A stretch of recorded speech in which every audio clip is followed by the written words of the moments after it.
moi, je crois que je suis plutôt feu. Hein. Difficile. J'en ai mis un peu trop, je crois. Oui, en fait, pour vous expliquer, ce matin, on était dans une manufacture de parfums à Bourbon-Lancy, Jardin de France. Ça existe depuis 1920 et nous avons rencontré Justine, un nez. Regardez. Every day I go to work.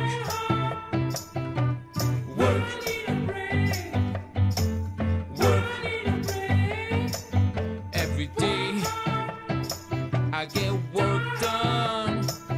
Every day now I get work done. Bonjour Justine. Bonjour. Vous êtes le nez de l'entreprise Jardin de France. Oui, C'est votre petit dernier qui est stocké dans ces cubes. c'est ça, c'est le dernier de la collection Source d'origine. Ce sont 7 parfums que l'on appelle de haute parfumerie. C'est quoi la haute parfumerie? C'est une parfumerie qui sort un peu des codes au niveau par rapport aux parfums commerciaux. Donc on est beaucoup plus audacieux en termes de création olfactive. Les créations, c'est à partir d'huile essentielle. Voilà, de matières premières, d'huile essentielle ou synthétique. Je vais vous faire sentir par exemple le patchouli. Donc pour l'un des derniers parfums, j'ai utilisé l'association patchouli tubéreuse. Donc le patchouli qui est plutôt une matière première assez terreuse, pas forcément très agréable. Au premier abord. Voilà. Combien de temps vous mettez à créer un parfum? Alors le côté olfactif, on met entre 9 mois et 1 an. La particularité de votre gamme Source d'origine, c'est que vous associez des odeurs du terroir sans aucun côté péjoratif. Oui, c'est ça. L'idée, c'est vraiment olfactivement de se transposer au cœur de la matière. Quand on a créé feu, c'est vraiment de sentir le feu étincelant, terre, la terre battue, brute, voilà. Est-ce qu'on arrive à faire un parfum qu'on n'aime pas du tout? Ça arrive, oui.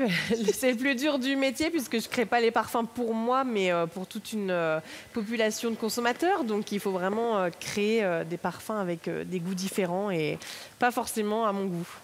Merci Justine. Bon, bah, il me reste plus qu'à choisir le mien.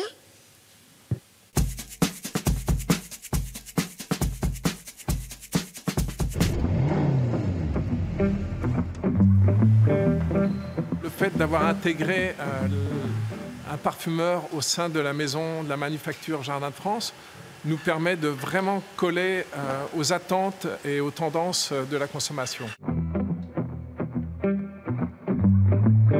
Dans notre domaine, il faut sans cesse se renouveler. À nous de trouver le juste milieu, le produit équilibré qui permettra de garder le consommateur le plus longtemps possible. Nous avons un rayonnement qui était beaucoup plus axé à l'export ces dernières années. Donc nous sommes en train de reconstruire une belle dynamique autour de la marque sur le marché français, notamment via l'opportunité que nous offrent les réseaux sociaux. Le moyen le plus pertinent que l'on ait trouvé, c'est de pouvoir proposer aux consommateurs un coffret découverte, un coffret qu'il va recevoir chez lui, et il pourra tranquillement tester les produits et à l'issue de son choix, nous renvoyer sa commande avec la décision et dans les 48 heures, il recevra le parfum qu'il aura sélectionné. Comme quoi, des entreprises passionnantes, il y en a vraiment partout. Allez, demain, on reste dans le secteur. Nous irons à la rencontre de Nadine et Gérard. Eux, ils sont passionnés de Moyen-Âge. Allez, en route.